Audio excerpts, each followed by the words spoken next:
Boleh saya nanya Bu, pilih mana? Dikasih bapak ilmu atau dikasih sama bapak uang?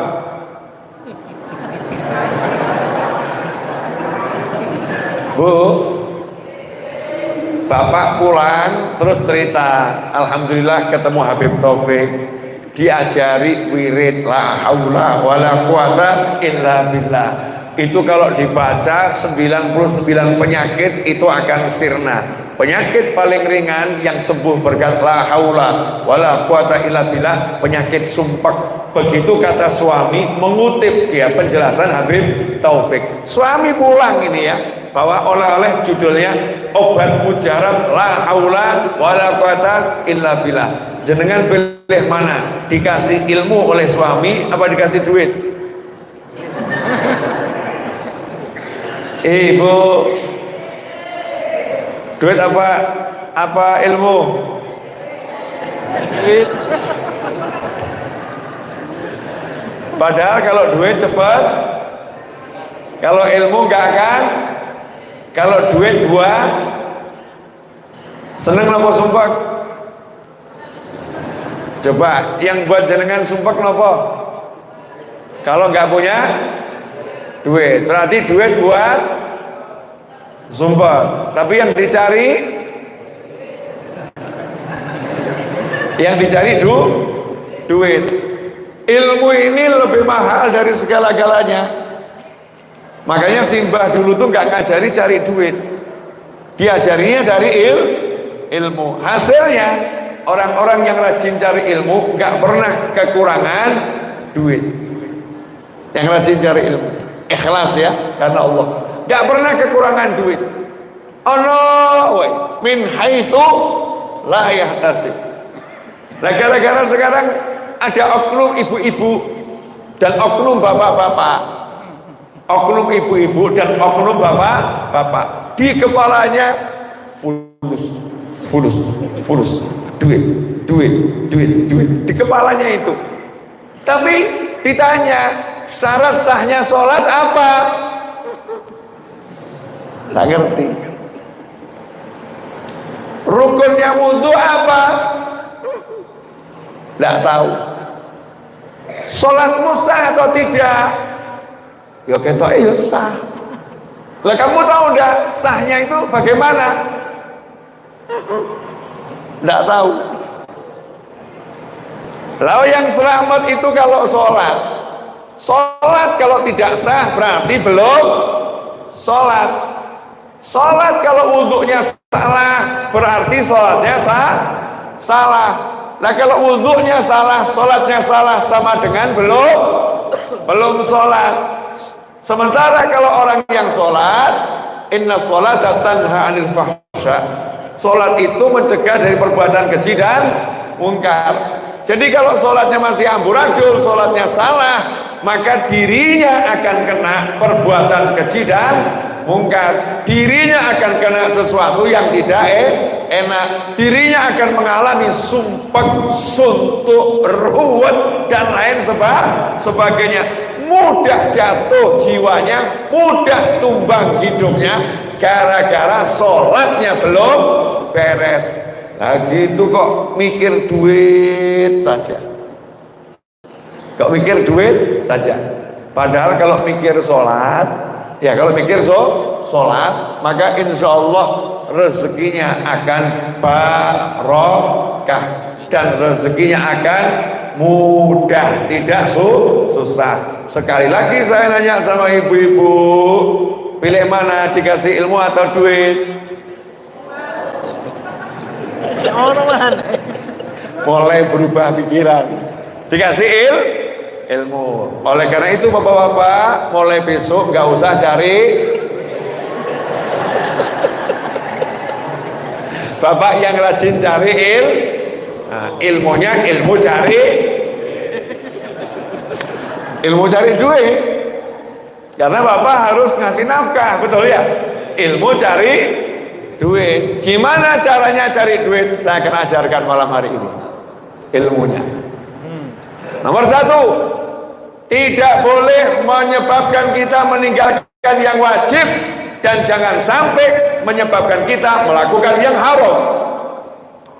Jadi jangan gara-gara cari duit akhirnya subuhnya hilang. Masya Allah, jam 2 berangkat ke pasar. Seringkali saya ketemu di jalan karena saya sopir dari satu kota ke kota yang lain, satu provinsi ke provinsi yang lain, satu pulau ke pulau yang lain. Saya suka nyopir sendiri, sehingga saya sering lihat orang pergi ke pasar jam 2 malam, pergi ke pasar jam 3 malam, pasar tumpah jam 4 subuh, jam setengah 3, jam 3 pasarnya tumpah. Pertanyaannya, kalau Anda menjadi orang tersebut, cek subuh sholat tidak? Kalau subuh sholat, bagus. Tapi kalau kamu subuh gak sholat, buang pekerjaan yang seperti itu, cari pekerjaan yang lain. Jangan sampai pekerjaan menyebabkan kita meninggalkan sholat.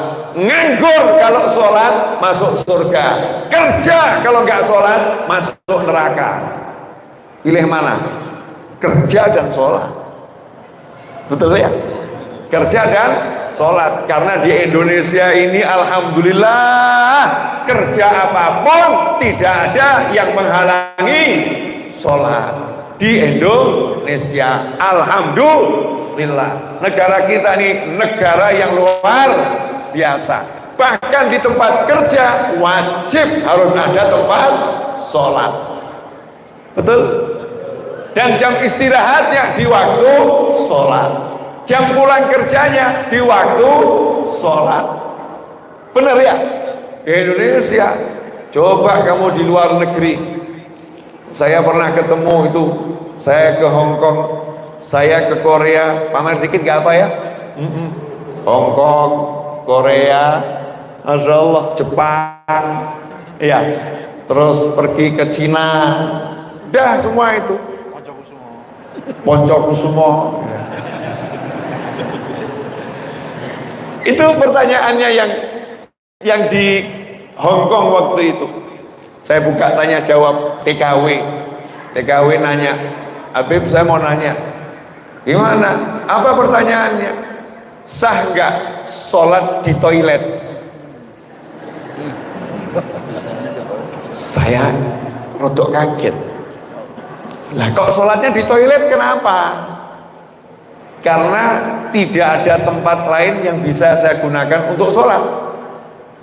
Nah maksudnya bagaimana? Saya kerja sebagai pembantu rumah tangga, ngurusi orang tua yang sudah lanjut usia. Orang tua yang lanjut usia ini, dia takut lihat orang pakai rukuh, dia takut lihat orang pakai mukena. Sehingga majikan saya mengatakan kamu sholat boleh, tapi nggak boleh pakai mukena. Nah piye Ustaz? Kalau ketahuan saya sholat pakai mukena, maka saya dipecat. Seluruh area rumah itu ada kamera CCTV, tiap hari dicek. Jadi satu-satunya tempat yang bisa saya gunakan untuk sholat yang nggak ada CCTV-nya, dan itu adanya hanya di toilet.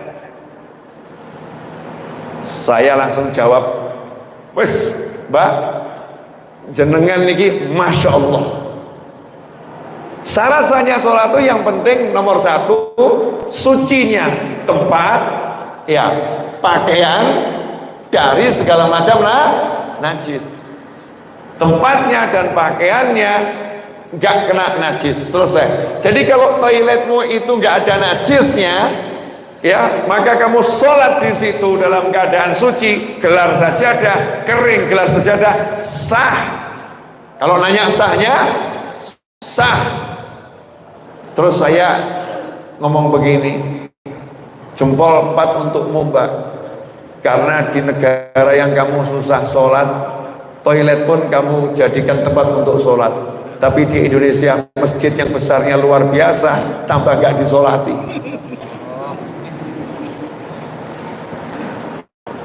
Dikasih rumah besarnya luar biasa, rumahnya juga nggak dibuat sholat. Musola besar nggak dibuat sholat, masjid besar nggak dibuat sholat. Jenengan cari tempat sholat susah-susah sampai toilet mbok lakoni buat sholat demi bisa sholat. Ini luar biasa. Lah kok di Indonesia waktu sholat bebas. Teman saya di Taiwan nanya sama saya, Habib gimana sholat zuhur saya? Maksudnya gimana? Saya tidak boleh meninggalkan tempat kerja kecuali di jam istirahat. Jam istirahatnya itu bukan waktu zuhur, tapi di waktu asar. Sementara zuhurnya waktunya kerja. Nah kamu izin 5 menit 10 menit gak bisa buat sholat? Gak bisa, Bib. Karena ini kerjanya hitungannya duit. 1 jam itu ada harganya. Kalau sampai 10 menit saya tidak bekerja, maka saya harus membayar denda. Kalau terus itu saya lakukan, saya dipecat. Pripun, Pak? Sholat waktunya susah. Di Indonesia waktu sholat sakarmu. Gampangnya luar biasa. Nah kau tambah milih gak sholat. Na'udzubillah min dzalik wa nas'alullah al-afiyah. Nah ini kita harus lihat apa yang kita kerjakan ini membuat kita meninggalkan sholat tidak. Kalau sampai menyebabkan kita meninggalkan sholat, la baraka fih, tidak ada berkahnya. Buang pekerjaan yang semacam itu. Jadi petani itu kan sholat jam berapapun gampang. Jadi peternak sholat jam berapapun gampang. Jadi orang kerja di pasar sebetulnya sholat jam berapapun gampang. Alhamdulillah di Indonesia. Nah kalau sekarang ini justru kita ruwet cari duit, gak nyari yang punya duit yaitu Allah Subhanahu wa ta'ala. Ruwet cari yang namanya penghasilan, gak nyari yang memberi hasil yaitu Allah Subhanahu wa ta'ala. Jelas? Apa syaratnya tadi? Caranya dapat duit? Jangan sampai meninggalkan sholat, kewajiban sholat. Yang kedua, jangan sampai menyebabkan kita melakukan hal yang haram. Gara-gara mau cari duit dilakoni lepas jilbab. Saya kalau pakai jilbab tidak dapat pekerjaan itu. Kalau saya lepas jilbab saya dikasih job tersebut. Koyo-koyo ini kok gak ada kerjaan dia. Lebih baik kamu duduk di parkiran, Mbak, kudungan markir mobil, markir motor, halalan thayyiban, dan kewajiban menutup aurat terjaga. Daripada kelihatannya ada di suatu tempat, tempatnya mewah, tempatnya indah, tapi kamu lepas jilbabmu, 1 rambut yang terbuka, neraka siap melahapnya. Alhamdulillah orangnya nggak hadir di sini dan nggak hadir di Indonesia, entah di planet mana. Wah di Indonesia itu saya lihat mau di hotel dia pakai jilbab, mau di mall dia pakai jilbab. Muslimahnya luar biasa. Tapi ada tempat-tempat di suatu tempat di sono, di alam sono, syaratnya kamu jadi karyawati harus pakaiannya tidak pakaian Islami. Ngeri. Kalau di Indonesia kan bahkan sampai pejabat negara pun disuruh pakai jilbab. Kalau dia memang seorang muslimah kan seperti itu. Silahkan pakai jilbab, gak ada larangan. Bahkan dibuatkan seragamnya, jilbabnya model seperti ini. Karena Indonesia negara yang berketuhanan yang maha esa, dengan umat Islam terbesar di dunia. Alhamdulillah. Bu, ibu,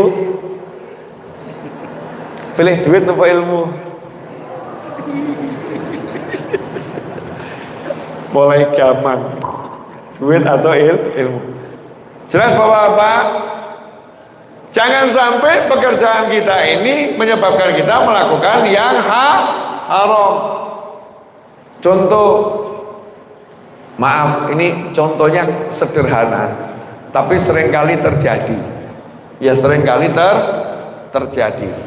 Gara-gara mau memperbesar perusahaan biar tambah maju. Ya, biar tambah maju. Rumah warisan dijual tanpa izin ahli waris. tanpa izin ahli waris. Uangnya dipakai, nggak ngomong sama ahli waris yang lain, hanya untuk kepentingannya dia, biar usahanya maju. Halal ngapa haram? Haram. Tapi tujuannya cari duit, kerjaannya dia halal, modalnya haram. Dan contoh-contoh yang semisal kerjaannya halal tapi modalnya haram, yang seperti ini nggak ada barokahnya, nggak ada berkahnya. Ini yang menyebabkan seseorang sulit dapat duit. Kalau toh dapat cepat hilang, cepat lepas, nggak ada asarnya. Uang panas menyebabkan rumahnya jadi nggak berkah, hidupnya jadi nggak nyaman, hidupnya jadi nggak enak. Naudzubillah min dzalik. Tapi apa kata orang tua dulu, Masya Allah, subuh sholat, habis itu wirid, setelah itu berangkat kerja, asar pulang, maghrib sudah di masjid, isya di masjid, pulang dari masjid kumpul keluarga, gak lama tidur istirahat, sebelum subuh udah bangun. Cara hidup yang sangat indah leluhur kita bangsa Indonesia. Tapi putu niki lho rada orang genah.